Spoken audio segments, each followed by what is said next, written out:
तो सामने आ गया। अब हमनी के पीछे रहे माइक और जो आगे के लिए बनी पाई। थोड़ा थोड़ा आर्गन की आवाज बढ़ा दो बाबू जोगिंदर, आर्गन की आवाज थोड़ा दे दो बाबू। और हम चाहेंगे सब सज्जन को हमारे गार्जियन मालिक से आदेश आया है जगह ले ले बाबू। का नाम नहीं नहीं नहीं क्या बात, अच्छा नाम है। और आपका राहुल का नाम सोनम, क्या बात है सोनम जी।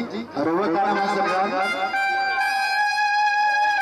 रानी, बार रानी, अच्छा तो लगे जोगी। राहुल का नाम है मुखिया अंजलि, क्या बात है। देखिए भैया अंजलि रानी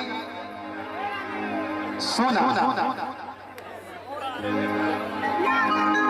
एक से कार्यक्रम यहाँ हेलो।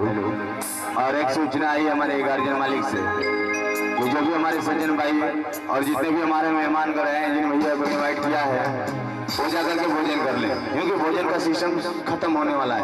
सभी सज्जन भाई से चाहूंगा जिन भैया को अगर भोजन करना है वो जाकर के भोजन कर ले, क्योंकि भोजन का सिस्टम खत्म हो जाएगा और ये कार्यक्रम का सिस्टम सिर्फ चालू हो जाएगा।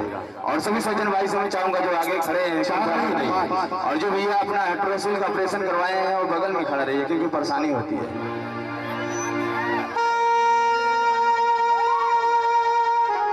आई भाई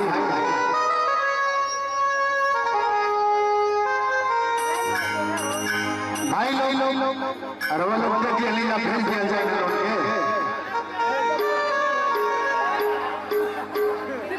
एक ले लो ना। अच्छा है भाई